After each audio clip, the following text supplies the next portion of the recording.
Bayangin kalau bank-bank kita tidak bisa melakukan transfer atau berkomunikasi dengan bank-bank lain, ekonomi ambruk, bos. Bagaimana you ekspor ke sana nggak bisa transfer uangnya ke dalam negeri, ya kan? Tapi poinnya adalah saking hopelessnya, saking desperate-nya pemerintah nyari uang sampai menghalalkan segala cara. Jadi you are right bahwa pemerintah kekeringan likuiditas, dan juga buku Pertamina kita lihat sama bukunya PLN. Nah kemarin juga PMI kita jatuh ya dari level 50 ya, Purchasing Manager Index kita jatuh ke 46,9. Itu jatuhnya 3,1 poin, itu dahsyat loh. Ini bisa mengundang badai PHK depan mata. Bahwa dapat warisan yang tidak baik-baik saja benar, tapi dibikin ancur-ancuran oleh pemerintah yang sekarang ini. BI ini udah jadi bagian pemerintah dan gubernurnya bisa dipecat.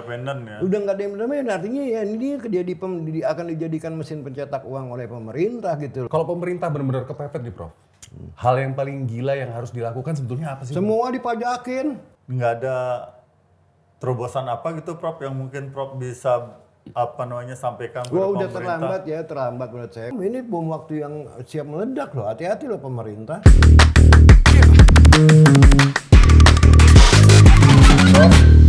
Yes. Udah mulai nih. Welcome. Udah rolling nih. Thank you for Terima inviting kasih. me. Waduh. Terima kasih Prof. Terima Thank kasih you, ya Prof. udah diundang. Akhirnya keblak-belakan juga ya. Belak-belakan juga. Dulunya kan di podcast tetangga ya. Iya. Prof, mohon pencerahan nih ya. Nah, ini masalah ini nih Prof, ekonomi nih. Kita butuh pencerahan nih Prof. Ini apa benar Prof? Terakhir-terakhir ini katanya ada kabar likuiditas pemerintah itu benar-benar ambrol ya. Ya, Separah itukah itu loh gitu loh. Ya saya rasa iya ya, kalau kita lihat bagaimana Perbaya mati-matian nyari duit sampai ke Cina sana ya. Mau ngejual Pandabon gitu kan ya, pulang nggak bawa apa-apa ya kan, karena nggak laku, Cina juga nggak percaya ya kan, dia minta 1 tahun untuk review dulu ya kan. Purbaya kecelek tapi ngakunya oversubscribe ya kan, sehingga penerbitan dari Pandabon itu ditunda 1 bulan karena saking banyaknya peminat gitu kan. Nah ini kan lucu ya kan, seharusnya kalau banyaknya peminat justru kita langsung tabrak dengan kupon yang rendah ya kan. Dan kalau diundur kan bisa aja investor bilang gue nggak mau kupon yang rendah ya kan, interest rate yang rendah gue nggak mau dong, yang lebih tinggi lagi. Jadi itu insulting my intelligence, itu betul. Yang kedua kita lihat juga sekarang bagaimana nih, sekarang semua mau dipajakin bos. Ya kan, you can imagine ya kan, sampai akhirnya jaminan hari tua aja mau dipajakin loh. Itu kan udah luar biasa. Padahal kan yang nama JHT itu kan udah bayar PPh dulunya pada waktu kerja. Ini kan uang tabungan, kok mau dipajakin itu saking nggak punya duitnya pemerintah. Ya itu my account ya. Yang kedua, sampai bikin undang-undang P2SK pasal 50 untuk Patriot Bond dan Merah Putih Bond ya. Oh 50A itu ya? 50A yang mana investornya dilindungi dari jeratan hukum, pidana maupun perdata. Ini kan gila gitu loh ya. Ini kan makanya Bloomberg headline-nya itu dibilang Prabowo opens the door to dirty money ya kan. Prabowo membuka pintu untuk dirty money, uang-uang gelap gitu kan, uang kotor ya kan, uang narkoba mungkin bisa dicuci di situ ya kan, uang teroris mungkin bisa dicuci di situ ya. You can imagine kalau ini sampai benar-benar dilaksanakan, kita bisa dikucilkan dari global financial system loh. Bisa dimusuhin Bisa ya. dimusuhin. Dan bayangin kalau bank-bank kita tidak bisa melakukan transfer atau berkomunikasi dengan bank-bank lain, ekonomi ambruk bos. Bagaimana you ekspor ke sana nggak bisa transfer uangnya ke dalam negeri ya kan? Ini udah disetujui sama DPR belum sih Prof? Kabarnya sudah disetujuin ya kan? Ini kan gila, ini kan mencoreng nama Indonesia ya sebagai mesin pencuci uang, satu-satunya negara mungkin yang berani mengambil tindakan itu. Tapi poinnya adalah saking hopelessnya, saking desperate-nya pemerintah nyari uang sampai menghalalkan segala cara.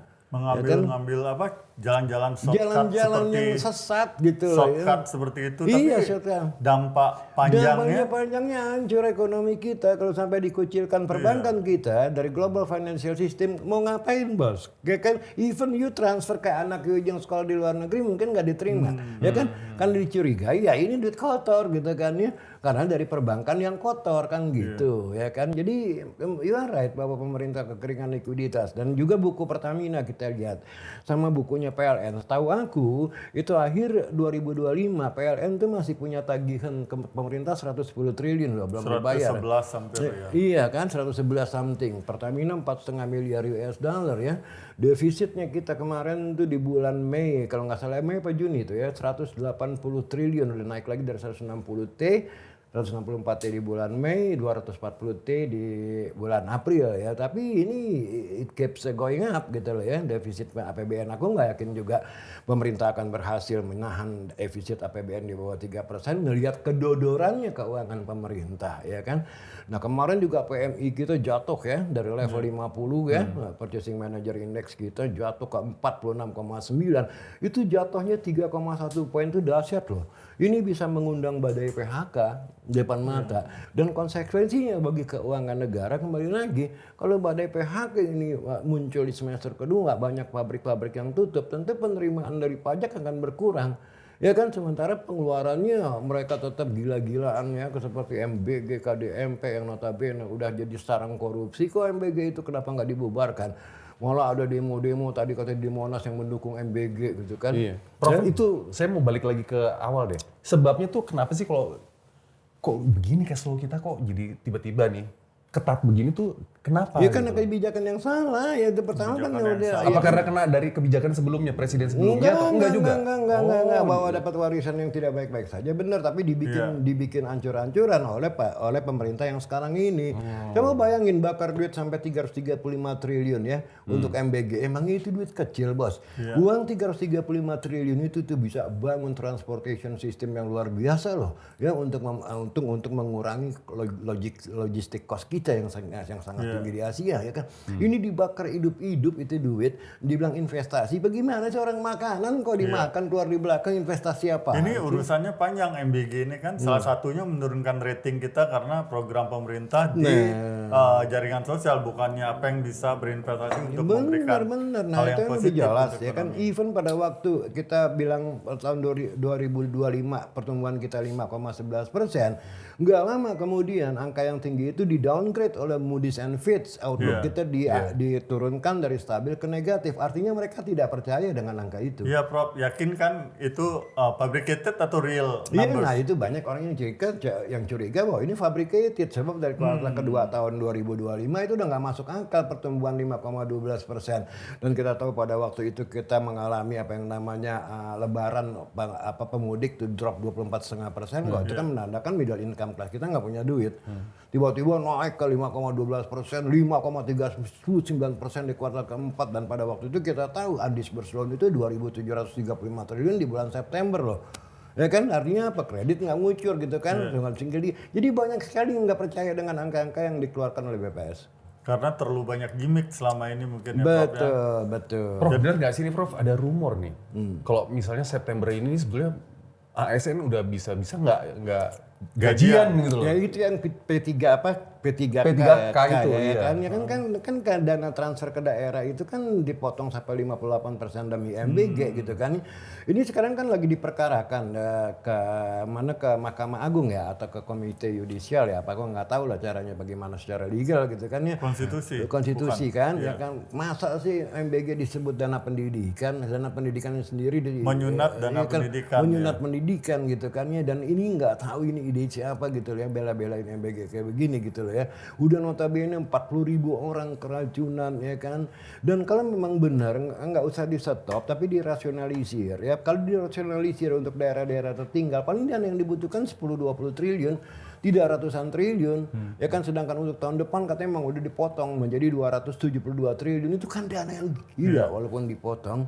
Tapi Prof, pemerintah selalu klaim Indonesia baik-baik saja. Jadi yang benar nih Indonesia tidak sedang baik-baik dalam hal fiskal atau semuanya lihat aja tidak kan seminggu 2 minggu yang lalu muncul sel Indonesia dan indeks kita ternyata jebol kan ke bawah 6.000 sekarang lagi kain-kain lagi untuk naik ke 6.000 aja susah gitu kan ini dari level 9.000 loh awalnya ya kan tahun ini ya. Lantas rupiah sekarang ya bagaimana tertekan terus-menerus BI mati-matian sampai kehabisan sampai cadangan kita devisa kita tergerus dan diwanti-wanti saya dengar sampai 100 miliar dolar betul Prof? Enggak, kalau segitu enggak, tapi yang udah jelas dari awal tahun ini ya kan itu yang dipakai untuk intervensi dan memang adanya capital flight itu dari 155 ke 144,9 dan kemarin kabarnya naik lagi sedikit ke 145,6 itu pun menurut saya uang yang masuk adalah uang utang ya bukan uang hasil ekspor sebab apa ekspor kita kan kemarin kalau ngomong ekspor kan kita malah trade defisit 1,61 miliar di samping PMI kita jatuh ya kan ya jadi nggak ada alasan gitu loh dan BI sekarang ini udah lagi bukan lagi independen bank sentral karena di undang-undang amandemen PNP2SK tadi, BI ini udah jadi bagian pemerintah dan gubernurnya bisa Bukan lagi dipecat. independen ya. Udah nggak ada independen, artinya ya ini dia akan dijadikan mesin pencetak uang oleh pemerintah gitu loh ya untuk menambal defisitnya, namanya deficit financing.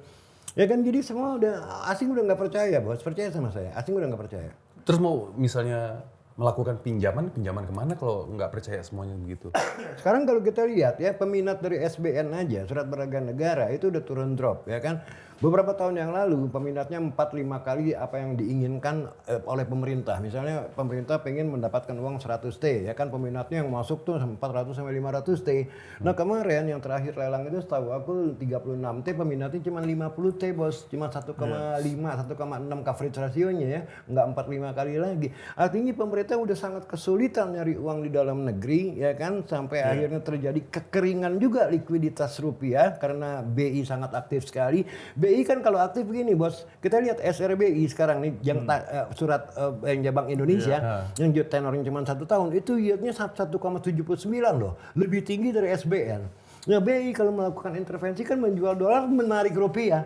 Iya. Ya kan rupiah jadi kering kan, sampai ada beberapa bank yang berani menawarkan deposito tuh sampai 6% loh bos, saking keringnya. Ya kan, jangan-jangan nanti mereka kalah clearing kalau mereka nggak dapatkan deposito kan begitu ya kan, hancur-hancuran. Ini hancur-hancuran semuanya. Jadi kalau pemerintah berani jujur, apa sih langkah jangka pendek yang harus diambil nih, Prof? Gini, dan Mengatasi fiskal. iya pastilah dia harus di stop dulu program-program yang bakar duit seperti KDMP, seperti MBG itu harus di stop dulu untuk membuat bumper untuk fiskal kita yang kondisinya hancur-hancuran. Dihentikan total. Dihentikan total dulu, moratorium dulu, evaluasi dulu loh. Udah bukti jadi ladang korupsi kok masih diterusin cuma ganti orang doang. Kepala BGN-nya kan ini semua orang bilang you are insulting my intelligence my friend. Ya kan Coach Song? Tapi barusan ini ada satu pidato Pak Hasim ya, saudara di Pak Prabowo untuk MBG tetap lanjut, gimana tuh Prof? Ya, Politis ya? Enggak logikanya di mana MBG tetap lanjut? Itu investasi. Siapa yang ngajarin itu investasi? Investasi ada 2 bos, tangible, intangible. Ya, yang tangible itu jalanan, pelabuhan, airport, irigasi, ya kan berupa fisik. Yang intangible itu pendidikan, research and development, kesehatan termasuk, bukan makan gratis. Dan makan gratis yang katanya untuk stunting, kok tiba-tiba sampai kampus pernah ditawarkan. Emangnya di kampus ada orang stunting? Kan aneh gitu loh. Ada apa di balik dana besar ini? Itu kan pertanyaannya. Jadi pemerintah dengan formula untuk mengatasi fiskal ini tidak menuju ke sana ya? Nggak menuju ke sana, makanya tetap kita, dan kemungkinan besar kita juga akan di downgrade rating kita oleh S&P, oleh Moody's and Fitch. Nah kalau itu sampai di downgrade bukan cuma outlooknya aja, tapi grade-nya sendiri, ratingnya sendiri dari triple B menjadi triple B minus, dari investment grade menjadi non investment grade, hancur kita bos. Cost of fund kita naik. Untungnya masih di emerging ya, walaupun diturunin peringkat ya Prof ya. Iya, nah ya ini juga jadi tanda tanya karena kan kalau kita punya status emerging market, ini kan masih dalam review sampai November nanti, bisa dipertahankan atau harus turun ke frontier market. Oh jadi masih review sampai Masih September. review sampai November. Gitu. Dari sana kita bisa turun kelas lagi ya. Benar, makanya asing net sell terus walaupun. Kalau pemerintah benar-benar kepepet nih Prof, hal yang paling gila yang harus dilakukan sebetulnya apa sih? Semua dipajakin. Oh ini makanya ini lagi sampai UMKM mau lagi berlaku dipajakin, sampai kemarin keluar berita juga kita perpanjang STNK, kalau motor kena tambahan duit parkir katanya 370.000, kalau mobil 720.000. Padahal kita parkir di mana-mana mesti bayar.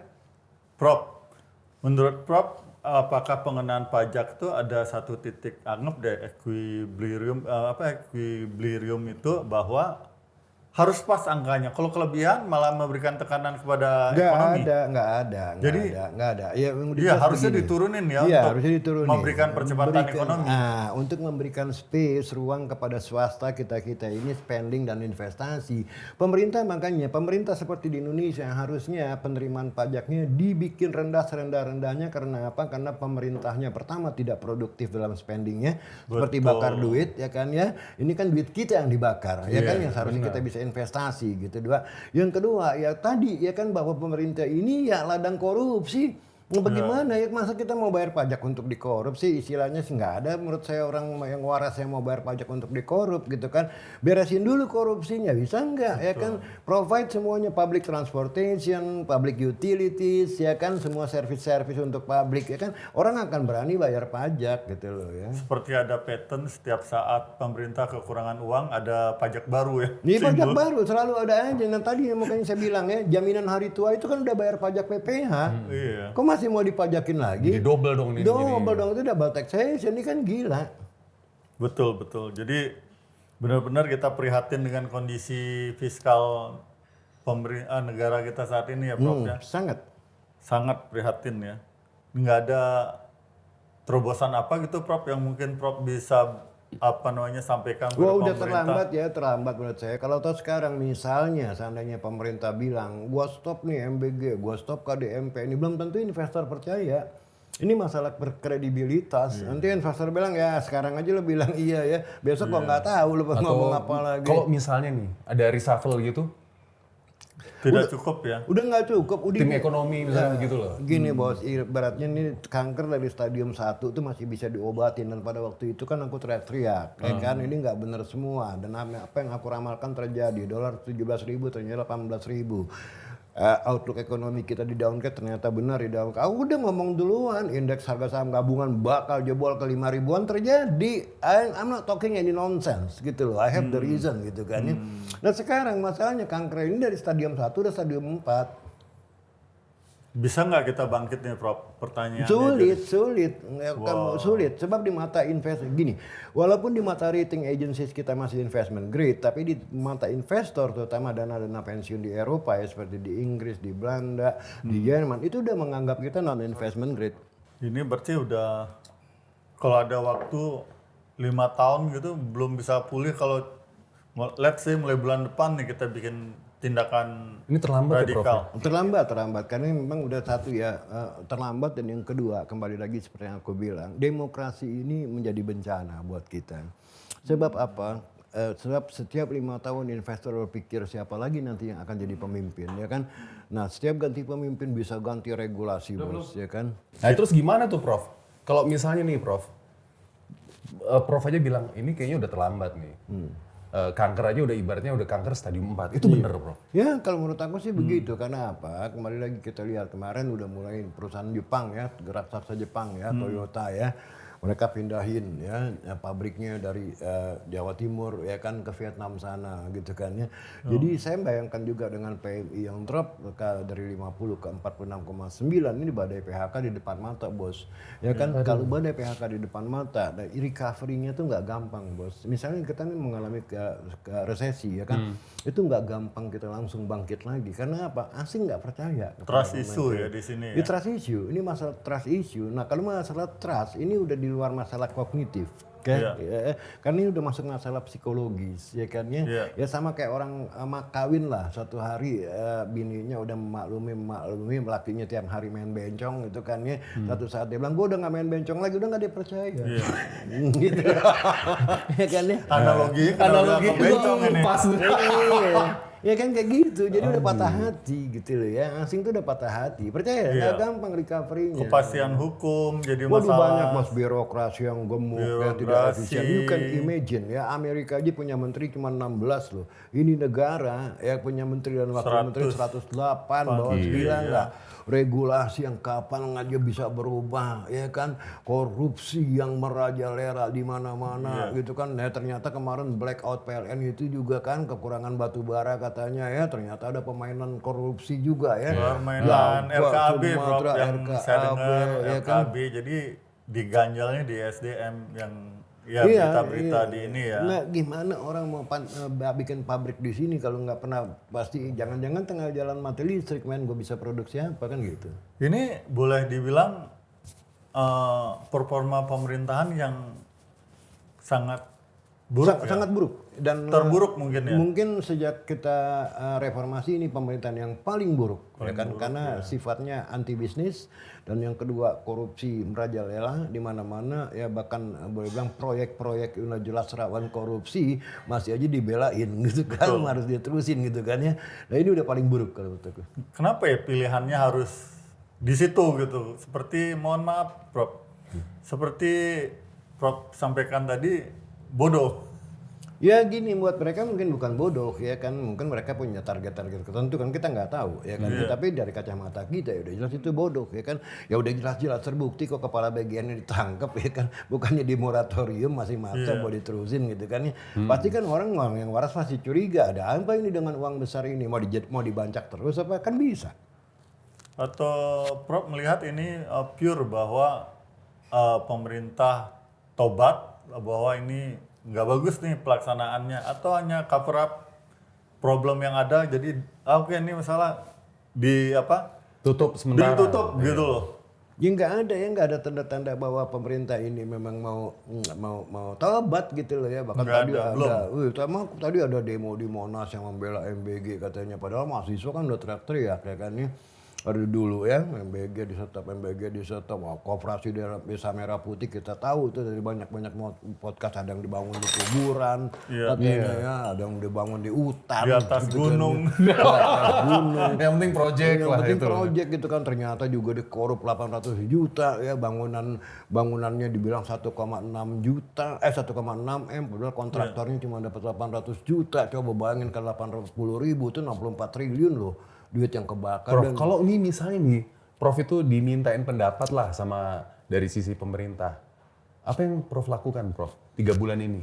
Ya tadi kalau saya sih di mana-mana saya rasa sama yang lain ya, nggak usah saya lah, orang lain juga bisa ngasih petunjuk. Ya jangan bakar uang lah. Kita nggak punya uang kok mau dibakar bagaimana sih? Emang Ya stop stop ini. lah MPG sama KDMP ya kan, selidikin kasus korupsinya terus. Itu loh ya kan. Kalau pemerintah tetap di jalur yang sama nih Prof, udah dikritik begitu, apa yang terjadi ini? Dianggap deh kita udah di bulan Juli nih sekarang, di akhir tahun apa yang terjadi kira-kira Prof? Ya, yang terjadi pasti adalah ya, masyarakat semakin hari semakin sakit hati, daya beli semakin turun, dan kemungkinan juga sekarang jangan lupa loh, ini perang Iran sama US ini udah mulai meletus lagi kan. Tadi kita lihat harga minyak tuh naik lagi loh ke atas 70 ya. Dan ini pasti akan menjadi beban inflasi nanti di kita ya, double digit. Dolar yang tadi nggak terbendung lagi 18.000 dan BI udah mati-matian gitu loh ya. Ini pasti saya bisa yakin, saya masih yakin dolar ini tembus ke 20.000 dan mungkin akhir tahun bisa 25.000. Yakin banget, apalagi ada El Nino nanti bos, di mana akan memberikan bisa menjadi penyebab krisis pangan loh. Ya, dan kalau harga pangan meledak, masyarakat yang paling kena ini yang paling banyak di menengah ke bawah kan. Ini bisa terjadi kerusakan sosial. Saya nggak minta ya. Jangan, saya juga nggak berharap terjadi itu.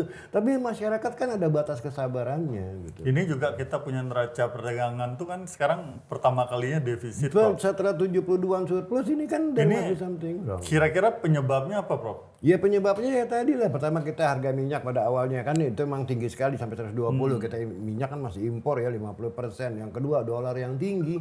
Ya kan? Nah yang ketiga ya memang lesunya, memang permintaan. Cadangan menipis, kita nggak bikin devisa, situasi nggak tambah bagus. Iya. Terus apa yang terjadi nih Prof? Saya pengen penasaran nih. Jadi kita Iya, ini akhir tahun deh. Akhir tahun ini tahun. gimana? Prediksinya Jangka gimana? pendek. Prediksi saya ya akhir tahun tuh dolar bisa ke 25.000. Itu prediksi saya, Desember bisa ya? salah. Iya, by Bisa Desember 25.000. itu bisa 25.000 karena ada badai juga yang ini menambah krisis, yaitu krisis pangan ini El Nino. Sekarang ini di Eropa udah ini loh, udah gelombang panas ya, yang udah membuat banyak penduduk yang kena kan, yang terutama orang-orang tua gitu ya, udah banyak istilahnya korbannya gitu kan ya.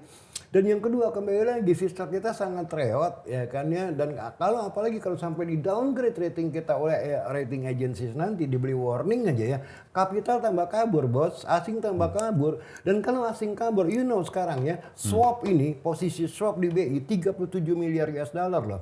Posisi swap lo begini, asing masuk ke SBN atau SRBI, tapi dia jual dolar sekarang pada harga 18.000, nanti saya beli balik 18.500, itu namanya swap. Untuk mengamankan dolar mereka. Mereka melakukan swap karena tidak percaya bahwa rupiah akan menguat. Ya kan, oleh karena itu mendingan gue swap ya kan. Ini jumlahnya 37 miliar US dollar loh bos. Nah kalau nanti jatuh tempo ya kan, sementara cadangan devisa kita ini cuma 140 miliar US dollar, selesai bos. Aduh. Tambah pusing nih Prof. Jadi bisa jadi kalau Prof bilang dari lembaga rating itu September review dan hasilnya buruk 25.000 bahkan lebih cepat ya. Saya bisa salah ya, tapi ini insting. Saya menggunakan, saya hampir 40 tahun di market. Jadi saya punya insting gitu loh ya. Mana yang benar sama mana yang enggak. Saya nggak usah bikin mathematical equation lagi, walaupun basic saya matematik ya. Nggak usah bikin equation yang canggih-canggih lagi, dari insting saya aja, karena saya lama di market. Ya saya kan tahun lalu saya ngomong, 17.000, saya nggak pakai equation, dan tembus 18.000. Ngambro, IHSG jebol-jebol ke bawah 6.000. Kita bakal di downgrade, memang benar di downgrade. Itu karena apa? I've been in the market for more than 40 years. Dan Prof bukan nakut-nakutin orang kan, dari kenyataan. Ya, dan kenyataan terjadi ramalan-ramalanku. Aku masih yakin ini bisa ke 25.000 Desember. Ini deh Prof, ini pertanyaan saya terakhir nih Prof, karena udah hampir habis nih Prof. Pesan buat ibu-ibu rumah tangga, anak muda menghadapi tantangan ini apa nih Prof? Ya nggak Kita ada harus ngapain? ibu-ibu rumah tangga, kita rakyat jelata, kita nggak bisa ngapa-ngapain bos, cuman kita bisa berdoa, berharap bahwa pemerintah ini ya bener lah ya, nggak error kayak gini. Saya sebutnya ini pemerintah yang error, karena apa? Udah jelas-jelas MBG itu ladang korupsi, bukan dia stop, malah dibela-belain untuk dijalankan. Ada apa dengan ini, ya kan? Dan saya berharap juga masyarakat sabar, jangan sampai turun ke jalan, ya kan? Akibat marah, akibat harga barang-barang naik, inflasi mungkin double digit, sementara daya beli masyarakat turun. Ini a ticking time bomb. Ticking ini time bomb ya. Time bomb, ini bom waktu yang siap meledak loh. Hati-hati loh pemerintah, ya kan? Tapi pemerintah selalu bilang kita baik-baik saja. Ya siapa yang cerita itu kan? Kalau Purbaya nggak mungkin dia bilang ekonomi kita babak belur, selalu dia bilang uang kita cukup kepada presiden. Tapi langsung turun berat badan. Prof, thank you ya. Thank you, Prof. Siap. Ciao. Thank you.